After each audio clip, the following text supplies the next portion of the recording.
అందరూ నమస్తే అండి. ఈరోజు మనం కొన్ని దరిద్రమైన రాజకీయ పార్టీల గురించి మాట్లాడుకుందాం.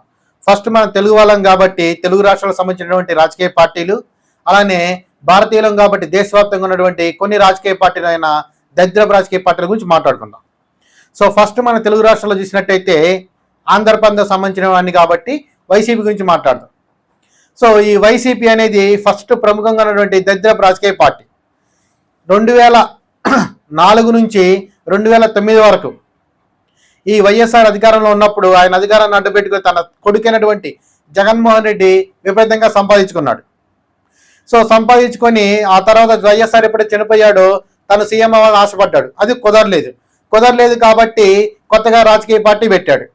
సో పెట్టి సాక్షి అని ఆ టీవీ ఛానల్ ఒకటి, ఆ తర్వాత పత్రిక ఒకటి పెట్టేసుకొని సో తన గురించి ఊగదంపుడు ఉపన్యాసాలు తగ్గించుకుంటాడు.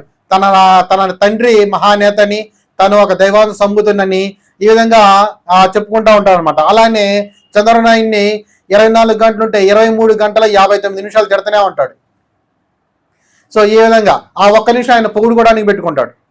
అది సో ఈ విధంగా ఎంతసేపు కుదిరితే అంతసేపు చంద్రబాబు నాయుడిని తిట్టడం, లేకపోతే తన తండ్రిని పొగుడుకోవడం, తనను పొగుడుకోవడం, ఇవే మెయిన్ ఎజెండాగా సాగిపోతూ ఉండిద్ది. ఇతని న్యూస్ ఛానల్ చూసినా, అలాగనే సాక్షి ఛానల్ చూసిన, ఇది న్యూస్ ఛానల్ చూసినప్పటికీ సో ఈ విధంగా ఉండేది అనమాట. నెక్స్ట్ ఇతను చేసే పని ఎలా ఉందండి అంటే దోచుకోవడం. ఫస్ట్ దోచుకోవడం, తర్వాత దాచుకోవడం అనమాట. ఇది ఇతని ఎజెండా. సో ఎప్పుడైతే 2016లో మోడీ నోట్ బ్యాన్ అని చెప్పేసి చేశాడో, నోట్ల రద్దు చేశాడో, అప్పుడు ఇతని జేబంతా ఖాళీ అయిపోయింది. సో ఖాళీ అయిపోయి ఆ ఫ్రస్ట్రేషన్లో ఇష్టం వచ్చినట్టు చంద్రబాబు నాయుడిని తిట్టేవాడు. తిట్టి తర్వాత ఒక్క ఛాన్స్ అని చెప్పేసి ప్రతి వీధికి, ప్రతి గడపకి వెళ్ళి ప్రతి మహిళని, ప్రతి పురుషుణ్ణి, ప్రతి బాలకని, ప్రతి బాలుణ్ణి, అంటే కనిపించిన ప్రతి ఒక్కరిని, సింపుల్గా చెప్పాలంటే ఒక్క ఛాన్స్ అని వేడుకున్నాడు. ఎందుకని? ప్రజలకు సేవ చేయాలని కాదు, తన జేబు ఖాళీ అయింది కాబట్టి. సో మొత్తానికి నమ్మినటువంటి జనాలు, సరే యువకుడు, సరే అందరి మీద అవినీతి ఆరోపణలు ఉన్నాయి, అవి నిజమో కాదో, సో మనకి కనుక మంచి లీడర్ వచ్చినట్టయితే, మనకి ఎక్కువ ఇతనికి వయసు ఉంది కాబట్టి మనకి లైఫ్ లాంగ్ ఒక మంచి లీడర్ ఉంటాడని చెప్పేసి కొంచెం అతిగా ఆలోచించి జనాలు ఇతనికి పదవిని కట్టబెట్టారు. సో ఇతని మెయిన్ అజెండా ఏంటండి అంటే జేబు ఖాళీ అయింది కాబట్టి. సో అతను అధికారంలోకి వచ్చినప్పటి నుంచి ఇక జేబు నింపుకునే పనులలో ఉన్నాడు. రంగులు వేస్తాడు, రంగులు తీస్తాడు. సో ఎందుకు వేసావురా అంటే నాకు అది కలర్ కోడ్ తేడా ఉంది, అది కాదు ఇది కాదు అని చెప్పేసి నేను పొరపాటు పడి వేశాను అంటాడు. సో వేసినందుకు కాంట్రాక్టులకి డబ్బులు అది మనీ చెల్లించాలి, అందులోంచి కమిషన్లు. మళ్ళీ కోర్టే ఈ రంగులు పడికిరావు తీసేయమన్నందుకు మళ్ళీ తీసేయాలి కాబట్టి మళ్ళీ కాంట్రాక్ట్ డబ్బులు ఇస్తాడు, మళ్ళీ తన కమిషన్లు. ఈ విధంగా రంగులు వేసినా డబ్బులే, తీసినా డబ్బులే. ఇది ఆ తర్వాత ఉచిత ఇసుక అన్నాడు. ఇసుక మాఫియా తయారైపోయింది అక్కడ. ఉచిత మద్యం అనేది బ్యాన్ చేశాడు. తన సొంత మందు వదులుకున్నాడు. సో మద్యం స్కాము, తర్వాత ఇసుక స్కాము, తర్వాత ల్యాండ్ కబ్జాలు, తర్వాత రంగులు వేయడం, రంగులు తీయడం, ఈ విధంగా ఏది చూసుకున్నా కానీ తనకి ఒక ఆదాయ వనరే. ఈ విధంగా ఉంది. సంపాదించుకున్నాడు ఊరుకోకుండా 3 రాజధానులను దిక్కుమాలిన కూడా పెట్టాడు. అదేమంటే సౌత్ ఆఫ్రికన్ కంట్రీస్లో ఎక్కడ ఉంది, నేను దాని ప్రకారం వెళ్ళిపోతాను. అక్కడ ఫెయిల్ అయింది, ఇక్కడ ఫెయిల్ అయింది అంటే వినలేదు. వినకపోగా సరే 3 రాజధానుల్లో 3 ఇటకరాలు కూడా పెట్టలేదు. అట్లీస్ట్ ఒక రాజధానిలో ఒక ఇటకరాయి కూడా పెట్టలేదు, క్షమించాలి. పెట్టాడండోయ్. విశాఖపట్నంలో ఋషికొండ బీచ్లో, ఆ ఋషికొండ మీద, బీచ్లో కూడా కాదు, కొండ మీద ఒక పెద్ద ప్యాలెస్ కట్టుకున్నాడు. అందులో ఆయన భార్య ఉంటారు. ఎందుకంటే తల్లిని చెల్లిని మెడబెట్టి కట్టేశాడు కాబట్టి. ఇద్దరు ఉండడానికి 500 కోట్లు పెట్టి కట్టుకున్నాడు. తన అధికారమే శాశ్వతం అన్నట్టు. అసలు ఆ బాత్రూమ్ గురించి కథలుగా చెప్పుకున్నారు మీడియాలో. సో కట్టింది ఏదైనా ఉంటే అదొకటి. ఆ తర్వాత ఏదో రిటైనింగ్ వాల్యూ ఒక 25% ఏమో కంప్లీట్ అయితే మళ్ళీ అది మిగిలింది కంప్లీట్ చేయకపోతే ఏదైనా వాదనలు వచ్చి తన ప్రభుత్వానికి బ్యాడ్ నేమ్ వస్తుందని చెప్పేసి అది ఒకటి కంప్లీట్ చేసుకున్నాడు. అంటే ఆల్రెడీ చంద్రబాబు నాయుడు కట్టిందని కంప్లీట్ చేశాడు చెప్తే ఇతను ఏది సొంతగా పూనుకోలేదన్నమాట. సో ఈ విధంగా తన నమ్మి అవకాశం ఇచ్చినటువంటి జనాల్ని పిచ్చివాళ్ళని చేసి దోచుకోవడం, ఆ తర్వాత ప్రశ్నించే వాళ్ళని మక్కిలేర కొట్టడం, ఇళ్ల మీద దాడులు చేయడం, రోడ్డు మీద దాడులు చేయడం, ఇక ఇష్టారాజ్యం అయిపోయింది అనమాట. గంజాయి బెచ్చి రెచ్చిపోతున్నారు ఇప్పటికీ. సో అది దేశంలోనే ప్రప్రథమైన దరిద్ర పార్టీలో వైసీపీ అనేది ఫస్ట్లో ఉండిద్ది. అంటే మిగిలిన సెకండ్ థర్డ్ అని కూడా మన భ్రమే, అన్నీ ఫస్ట్ ర్యాంక్లోనే ఉంటాయి, ఒకదాన్ని మించింది ఇంకొకటి అనమాట అది. సో నెక్స్ట్ మనం ఇక్కడ తెలంగాణ పక్కన ఉన్నటువంటి తెలంగాణ స్టేట్ గురించి వస్తే ఇక్కడ బీఆర్ఎస్, ఈయన కేసీఆర్ హయాంలో ఈ టీఆర్ఎస్ అనేది ఫామ్ అయింది. తర్వాత నేను తెలంగాణను ఉద్ధరించాను ఆయన అనుకున్నాడు, అలానే భారతదేశాన్ని ఉద్ధరిస్తానని చెప్పి బయలుదేరాడు. సో బయలుదేరి పనిలో పనిగా పార్టీని మార్చాలి కదా, తెలంగాణ అంటే తెలంగాణ వరకు పరిమితం అయిందని చెప్పేసి భారతీయ రాష్ట్ర సమితి చేశాడు. తెలంగాణ రాష్ట్ర సమితిని భారతీయ రాష్ట్ర సమితి చేశాడు. బీఆర్ఎస్ అయిపోయింది, అది టీఆర్ఎస్ కాస్త. సో తర్వాత తన దాన్ని ఎలా ప్రకటించుకుంటానంటే నేను తెలంగాణ యొక్క జాతిపిత, నేనే తెలంగాణ తీసుకొచ్చా, నా వల్ల తెలంగాణ సాధ్యమైందని చెప్పేసి. ఆ తర్వాత సరే తెలంగాణ తీసుకొచ్చినందుకు గుర్తుగా ఒకళ్ళు ఇచ్చేది ఏంటి బహుమతి, ఒకళ్ళు బహుమతి ఇస్తే నాకు గొప్పే ఉందని ఈయనకైనా బహుమతి ఇచ్చేసుకున్నాడు. ఏమిటి అంటే టోటల్ తెలంగాణనే ఈయనకు బహుమతి. అందులోనూ కాళేశ్వరం ఈయనకి ఏటీఎం. కాళేశ్వరం అనేది ఒక లిఫ్ట్ ఇరిగేషన్ ప్రాజెక్టు, అంటే కింద ఉన్నటువంటి నీళ్ళని ఎత్తిపోయాలి. సో తెలంగాణ భౌగోళికంగా నీరు అనేది కింద నుంచి ప్రవహిస్తూ ఉండిద్ది, అంటే వాళ్ళకి వాడుకోవడానికి అంతగా ఫ్లెక్సిబుల్ ఉండదు అనమాట. కాబట్టి కింద ప్రవహిస్తున్నటువంటి నీళ్ళని పైకెత్తి పోసుకొని వాళ్ళ రాష్ట్రాలకి వాళ్ళ జిల్లాలకి మలుచుకోవాలన్నమాట వాళ్ళు. సో కాబట్టి ఈ కాళేశ్వరం లిఫ్ట్ ఇరిగేషన్ ప్రాజెక్ట్ పెట్టుకున్నాడు. సో ఆ ప్లానింగ్ ఎవరు వేసాడో మరి ఈయన ఏ విధంగా బాధ్యత తీసుకున్నాడో తెలియదు, కానీ కన్స్ట్రక్షన్లోనూ ఒక ప్రాపర్గా క్వాలిటీ కనపడదు, ప్లానింగ్లోనూ అంత క్వాలిటీ కనపడదు. అసలు ఆ లిఫ్ట్ ఇరిగేషన్ ప్రాజెక్ట్ కట్టడానికి 1,60,000 కోట్లు అయినాయి అంటే అందరూ ముక్కును వేలేసుకుంటున్నారు. దేశవ్యాప్తంగా ఉలిక్కి పడతారు అనమాట. ఒక లిఫ్ట్ ఇరిగేషన్ ప్రాజెక్ట్కి 1,60,000 కోట్లు అని, దాంట్లో మళ్ళీ 9,000 కోట్లు ఎలక్ట్రిసిటీ బిల్లు బకాయిలు ఉన్నాయంట. సో ఎంత ఖర్చు ఎందుకు అవుతుంది, ఇది కరెక్ట్ కాదు, మనం ఏదైనా ఆల్టర్నేటివ్ చూసుకోవాలి.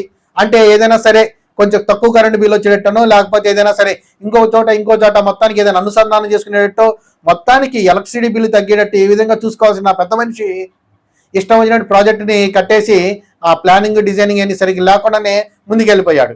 సో కొన్ని కన్స్ట్రక్షన్లోనైనా ఏమైనా క్వాలిటీ చూపించాడంటే అది ఎక్కడ కూలితో తెలియదు అనమాట. నడవడానికి కూడా భయపడతారు కొంతమంది, ఏ క్షణంలో కూలిపోతే తెలియదు అన్నట్టు. అంటే ఇప్పుడు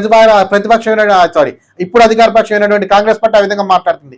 నడవాలంటే కూడా భయం వేస్తున్నాయా కాళేశ్వరం ప్రాజెక్ట్ మీద అని, అంత క్వాలిటీతో కట్టుకున్నాడు అనమాట. ఇక తన తండ్రి, తన కొడుకు, తన కూతురు, తన అల్లుళ్ళు వాళ్ళ ఇష్టం అనమాట. తెలంగాణ అనేది అసలు వాళ్ళ కోసం వచ్చిందనే రేంజ్లో చేసేసుకున్నారు. ఇక కేటీఆర్ గురించి చెప్పాలంటే ఆయన ఫోన్ ట్యాపింగ్ అని అదని ఇదని ఆయన చుట్టూ తిరుగుతూనే ఉంది. కవితను చూసుకుంటే లెక్కర్ స్కామ్. అసలు ఈయన ఫ్యామిలీలో స్కాములు ఇరుక్కునే వాళ్ళు ఎవరు లేరు. హరీష్ రావు సంగతి కూడా బయటకు వస్తారు అన్నమాట కొన్ని రోజుల్లో. మరి రేవంత్ రెడ్డికి ఆయన కొంచెం మంచి ఫ్రెండ్షిప్ ఉండేది కాబట్టి మరి ఏమన్నా ఆయన పేరు బయటికి రావట్లేదేమో తెలియదు, కానీ మొత్తానికైతే ఈ విధంగా ఆ ఫ్యామిలీలో మొత్తం కూడా ఏదో ఒక స్కాములని ఏదో దాంట్లో ఇరుక్కున్న వాళ్ళే. సో ఈ విధంగా తెలంగాణ అనేది అక్కడ ఉన్నటువంటి ప్రజలు మాకు అన్యాయం జరుగుతుందని వాళ్ళు భావించి సరే ఆంధ్ర వాళ్ళతోటి, ఆ తర్వాత పైన ఉన్నటువంటి కేంద్ర ప్రభుత్వం కొట్లాడి వాళ్ళకి కావాల్సిన తెలంగాణ వాళ్ళు తెచ్చుకున్న తర్వాత అది నేనే తీసుకొచ్చానని చెప్పేసి ఈయనకైనా గిఫ్ట్ ఇచ్చేసుకున్నాడు టోటల్ తెలంగాణని.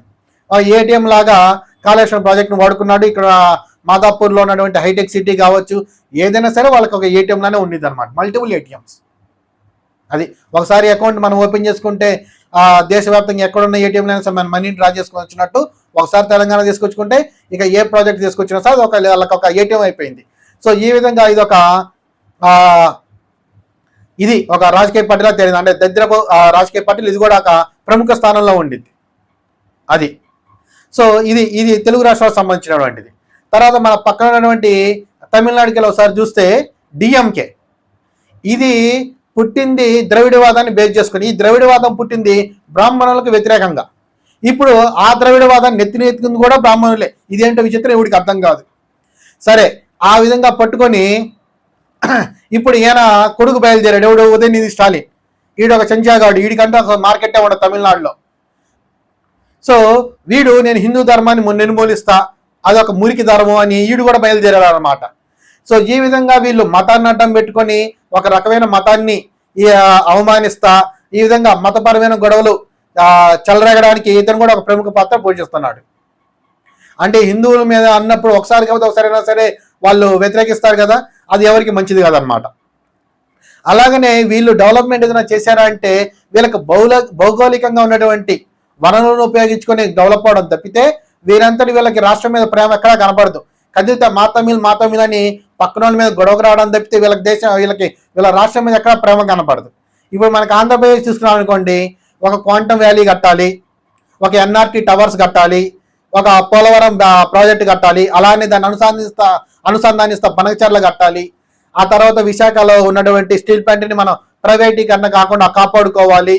వైజాగ్కి రైల్వే జోన్ తెచ్చుకున్నారు కూడా, ప్రైవేటీకరణ కాకుండా ఆపుకున్నారు.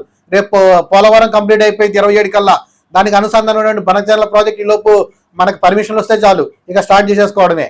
తర్వాత హైవేలు తెచ్చుకోవాలి. ఇవన్నీ నేను చెప్పేవి కాదు, హరీష్ రావు గారే చెప్పారు. మీరు కావాలంటే హరీష్ రావు అబౌట్ చంద్రబాబు నాయుడు అని చెప్పేసి కొట్టి చూడండి, మీకు వస్తుంది.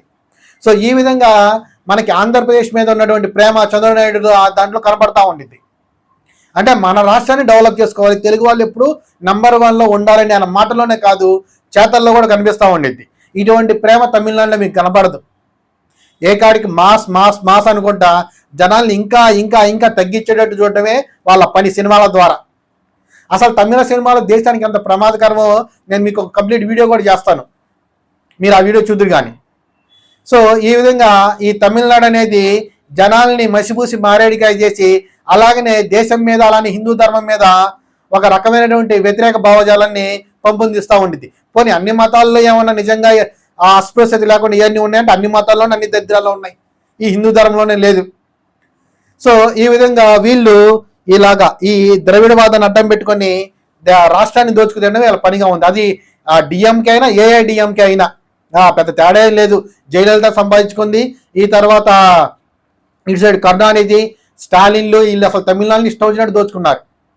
అందుకనే మనకి ఎక్కడ కూడా వరద మేనేజ్మెంట్ ఎక్కడ కనపడదు చూడండి. మరి వాళ్ళ రాష్ట్రం మీద ప్రేమ ఉన్నట్టయితే ఈ వరదలు వచ్చినప్పుడు వాళ్ళకి మేనేజ్మెంట్ చేసుకోవడానికి ఒక సిస్టమ్ ఉండాలి కదా.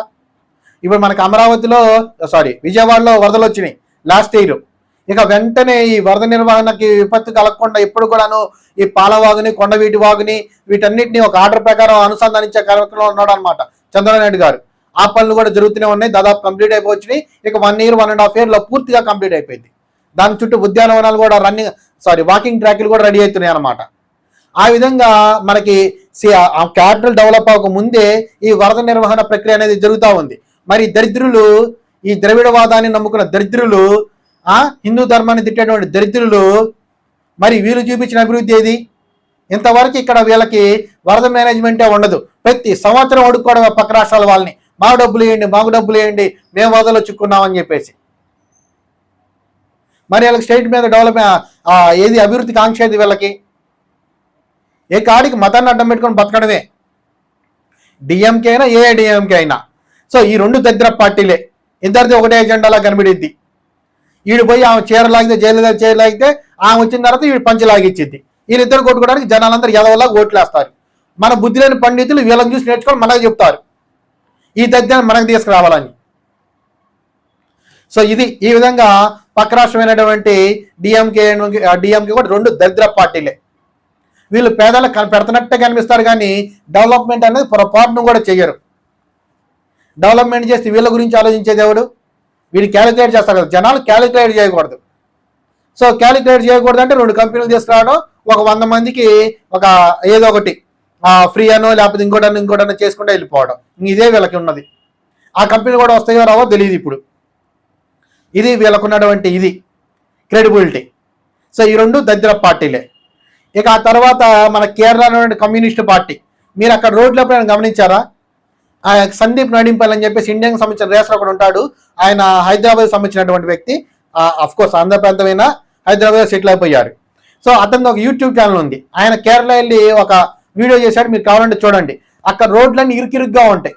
అంటే 2 కార్లు కూడా కొన్ని ప్రదేశాల్లో అటు ఇటు వెళ్ళలేవు. ఒక కారు వస్తుంటే ఒక కారు ఆగాలి. హెవీ వెహికల్స్ తిరగడానికి కూడా చాలా ఇబ్బంది. అంత దగ్గరంగా వాళ్ళ మెయింటెనెన్స్ ఉండిద్ది. సో ఇక తర్వాత వాళ్ళు అయ్యప్ప స్వామి అదేదో ఉండిద్దో ఆ కొండని మెయింటైన్ చేసే తీరు చూస్తే ఇక రెండోసారి మాలేసుకోవడమే బెటర్ అనిపిస్తుంది. నేను హిందూ ధర్మానికి వ్యతిరేకంగా మాట్లాడలేదు, అక్కడున్న మెయింటెనెన్స్ గురించి చెప్తాను అనమాట. అంత దగ్గరగా మెయింటైన్ చేస్తారు. అంటే వాళ్ళకి వేరే ధర్మం పట్ల, అంటే హిందూ ధర్మం పట్ల కొంచెం కూడా జాలి దయ ఉండదన్నమాట. అంటే ఆ మాలేసుకుని వచ్చే వాళ్ళ పట్ల కూడా ఏమి ఉండదు. అక్కడ మినిమం ఫెసిలిటీస్ ఉండవు.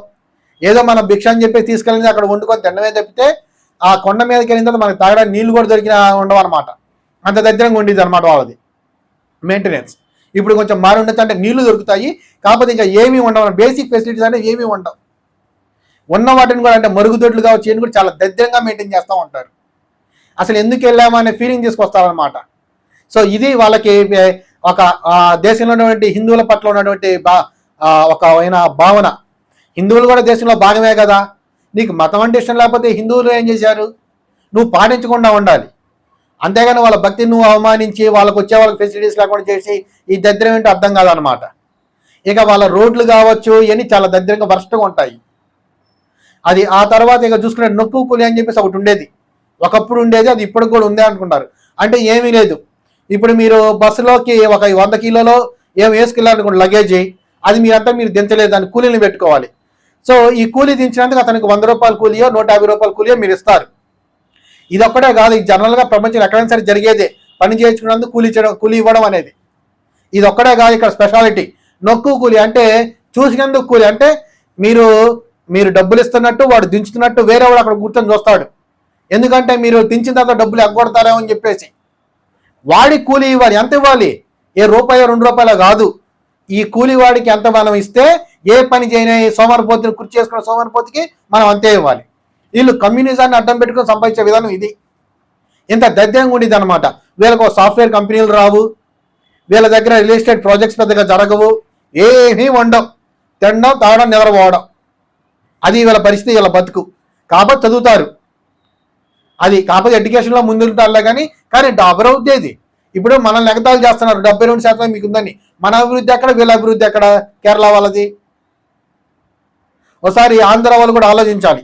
ఏ కాడికి మనం తక్కువ, మనం ఏ కాడికి వేరే వాళ్ళ నుంచి నేర్చుకోవడమే కాదు, ముందు మన దగ్గర ఉన్న బలం కూడా మనం తెలుసుకోవాలి. మనం ఏంటి, మన గొప్ప ఏంటి కూడా మనం తెలియాలి కదా. సో ఇక్కడ కేరళలో చూసినట్టు మీరు ఎప్పుడు కావాలంటే పర్టికులర్ కేరళ ఎప్పుడైనా వెళ్ళినప్పుడు మీరు గమనించండి, రోడ్లు చాలా తక్కువగా ఉంటాయి, చాలా ఇరుకు సందుల్లా ఉంటాయి అన్నమాట. అది ఇక్కడ ఉన్నటువంటి మెయింటెనెన్స్. ఇక తర్వాత కర్ణాటక గవర్నమెంట్, కాంగ్రెస్ గవర్నమెంట్. అసలు కాంగ్రెస్ గవర్నమెంట్ నేను మాట్లాడతాను, ముందు ప్రాంతీయ పార్టీ గురించి మాట్లాడదాం, ఆ తర్వాత ఆ పైనటువంటి మహారాష్ట్రకు పోదాం. సో అక్కడ ఎంఎన్ఎస్ అనే దరిద్రపు రాజకీయ పార్టీ పుట్టుకొచ్చింది, మహారాష్ట్ర నవనిర్మాణ సేన. దాని పని ఏంటండి అంటే మహారాష్ట్రలో కేవలం మరాఠీయే మాట్లాడాలి, అంటే ప్రాంతీయత్వాన్ని రేగల్చడం అన్నమాట. ఇప్పుడు ముంబై అనేది ఎప్పటి నుంచో డెవలప్ అవుతూ ఉంది. మనకి చెన్నైలో ఫిల్మ్ అనేది డెవలప్ అవునప్పుడే, అంటే అంటే సినిమాలు తీయడం అనేది డెవలప్ అయినప్పుడే, అంటే తొట్టతొలిగా మనకి సినిమాలు వచ్చినప్పుడు అందరూ ముంబైలోనే తీసేవాళ్ళు. ఆ తర్వాత మద్రాస్ ప్రెసిడెన్సీకి వచ్చినాయి అవన్నీ. సో కాబట్టి తమిళోళ్ళు, కన్నడ వాళ్ళు, కేరళ వాళ్ళు మొత్తం తమిళనాడులో ఉండేవాళ్ళు, చెన్నైలో ఉండి అక్కడే మద్రాసులో ఉండే, అప్పుడు మద్రాసు అనేవాళ్ళు, అక్కడే ఉండి అక్కడే సినిమాలు తీసుకునేవాళ్ళు. దానికంటే ముందు ముంబైలో, అంటే దేశవ్యాప్తంగా చాలా మంది ముంబైకు సెటిల్ అయిన వాళ్ళు ఉన్నారు. సో వాళ్ళు హిందీ మాట్లాడచ్చు, వాళ్ళ లోకల్ లాంగ్వేజ్ వాళ్ళ భాష మాట్లాడుకోవచ్చు. ఈడేవుడు మధ్యలో పుట్టుకొచ్చి మహారాష్ట్ర మరాఠీ మాత్రమే మాట్లాడాలంటాం. అంటే దేశవ్యాప్తంగా నార్త్ ఇండియా కూడా గొడవలు చేసుకోవడం. ఇప్పుడు అట్లా మనకి సౌత్లో కన్నడలో కన్నడ మాత్రమే మాట్లాడాలి, తమిళనాడులో తమిళ్ మాత్రమే మాట్లాడని కొట్టుకు చేస్తూ ఉన్నారు. ముందే 4 రాష్ట్రాలు అయితే 4 రాష్ట్రాల్లో కొట్టుకు చేస్తున్నారు. ఇక ఇది చాలక మళ్ళీ దేశవ్యాప్తంగా గొడవలు కావాలి, హిందీ మాట్లాడొద్దు, మరాఠీ మాట్లాడాలి అని అక్కడ గొడవలు చేసుకోవడం. గొడవలు అయ్యకొద్ది అభివృద్ధి ఆగిపోయింది. సో ఈ విధంగా గొడవలు చేసుకోవడం ఇదేదో అభిప్రాయమే కాదు. ఈ మధ్య కాలంలో మనం ఫేస్బుక్లో చూస్తూ ఉన్నాం, ఎవడో డెలివరీ బాయ్ వస్తాడు, పాపం బీహార్ నుంచి వస్తాడు, వాడు బీహారీ మాట్లాడుతూ అవుతున్నాడు కాబట్టి అందరికీ యూనివర్సల్గా, అంటే నార్త్ ఇండియా వరకు మాట్లాడేది హిందీలో మాట్లాడదు, హిందీలో మాట్లాడడానికి వీలేదు, మరాఠీలో మాట్లాడంటారు. ఇప్పుడు మరాఠీ ఆడ నేర్చుకుని వస్తాడు వాడు, మళ్ళీ అక్కడ గొడవ. సో ఇది ఈ విధంగా వీళ్ళ పరిస్థితి ఉంది. ఇదన్నిటినీ రెచ్చగొడతా ఉంది ఎంఎన్ఎస్. సో ఇదొక దరిద్రమైనటువంటి రాజకీయ పార్టీ. ఇది దేశంలోనే చిన్న తీసుకొస్తుంది భాషాపరంగా. ఇక తర్వాత అన్నిటికంటే పెద్ద దరిద్ర పార్టీ మమతా బెనర్జీలో ఉన్నటువంటి తృణమూల్ కాంగ్రెస్. ఇది బంగ్లాదేశ్ తోటి సరిహద్దు కలుగుంది. అటుపక్క ఈశాన్య రాష్ట్రాలతో పాటు ఇటుపక్క మనకి ఈ వెస్ట్ బెంగాల్ అనేది బంగ్లాదేశ్ తోటి సరిహద్దు కలిగి ఉంది. ఇక దీన్ని అడ్వాంటేజ్ తీసుకొని అటు పక్కన వాళ్ళందరూ ఇటు పక్క తీసుకొచ్చి వాళ్ళకి ఆధార్ కార్డులు, ఓటర్ల కార్డులు అన్నీ ఇచ్చేసి వాళ్ళ ఓట్ల మీద నేను గెలిచేస్తాను, వాళ్ళ కమ్యూనిటీని పొగుడుకుంటా నేను గెలిచేస్తాను, హిందువులు దొక్కేస్తాను. అది ఒక గంధీ ధర్మం, అంటే మురికి ధర్మం.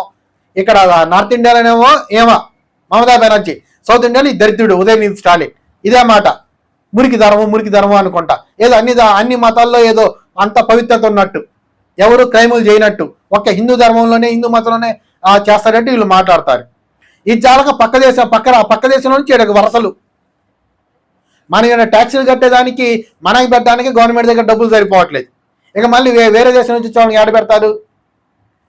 వాళ్ళ సంపన్న దేశాలు ఉన్నాయి కదా, వాళ్ళ మతానికి సంబంధించి సంపన్న దేశాలు ఉన్నాయి కదా, అక్కడికి వెళ్ళొచ్చు కదా. కాదు, మన దేశానికి వస్తారు, లేకపోతే వేరే దేశానికి అభివృద్ధి చెందుతున్న దేశాలకు అక్కడికి వెళ్తారు, వాళ్ళ దేశానికి మాత్రం వెళ్ళరు. ఎందుకంటే కాంకర్ అంటే వాళ్ళు ఆక్రమించుకోవడం వాళ్ళకి కావాలి. ఇలాంటి దరిద్రులు, మమతా బెనర్జీ లాంటి దరిద్రులు దానికి సహాయం చేస్తూ ఉంటారు. కాబట్టి ఇది కూడా ఒక దరిద్రం రాజకీయ పార్టీ అన్నమాట. ఈమె డెవలప్మెంట్ అంటే అసలు కమ్యూనిస్టు పార్టీని 23 ఏళ్ల తర్వాత, అంటే జ్యోతి బసు 23 ఏళ్ళు పరిపాలించాడు కమ్యూనిస్టు పార్టీ, రాష్ట్రాన్ని నాశనం చేశాడు. ఒకప్పుడు పారిశ్రామికంగా స్వతంత్రం రాకముందు చాలా అభివృద్ధిలో ఉండేది కలకత్తా బొంబాయి ఈ పేర్లే వినిపించాయి ఎక్కడ పట్టుకున్నా కానీ. సో దాన్ని సర్వనాశనం చేశాడు జ్యోతి బసు. ఏమొచ్చిందంటే ఏదో మారుస్తానంటే స్టార్టింగ్ ఏదో రంగులేసిందంట. అబ్బా మాది ఇది ఇంకేంటి రంగులేసింది ఇల్లు, మొత్తం అంతా మారిపోయింది అనుకుంటే ఏమీ మారలేదు. వాళ్ళు అలా ఇది దోచుకున్నా నేను అలానే దోచుకుంటుంది. ఇంకా పక్క దేశం వాళ్ళని తీసుకొచ్చి మరీ దోచుకుంటుంది ఏమో. అది ఏమో కూడాను వేరే దేశానికి సహాయం చేస్తా, ఒక రకంగా దేశద్రోహానికి పాల్పడతా ఉండేది ఏమే. సో ఇప్పుడు అన్నిటికంటే పెద్ద దరిద్ర పార్టీ గురించి మాట్లాడే కాంగ్రెస్. ఎందుకంటే వీళ్ళందరినీ అవసరాన్ని కలుపుకునేది కాంగ్రెస్. రాహుల్ గాంధీని ప్రధానమంత్రిని చెయ్యాలి అనుకుంటే ఎలక్షన్ల ముందు ఇవన్నీ పార్టీలు ఏకమవుతాయి. మహారాష్ట్రలో ఏమైనా ఎమ్మెల్యేస్ ఏమైనా పక్కకు పోయిద్దేమో కానీ, తెర వెనకాల నుండి సపోర్ట్ ఏమైనా చేసిద్దాం కానీ, మిగిలిన అన్ని పార్టీలు ఏకమవుతాయి. ఈ కేరళలో కమ్యూనిస్టు పార్టీ పరోక్షంగా మద్దతు ఇవ్వడం, ఈ డిఎంకేలు ప్రత్యక్షంగా మద్దతు ఇవ్వడం, తృణమూల్ కాంగ్రెస్ ప్రత్యక్ష మద్దతు ఇవ్వడం, ఈ దరిద్ర పార్టీలన్నీ చేరి ఈ దేశాన్ని దరిద్రం చేస్తున్నాయి అన్నమాట.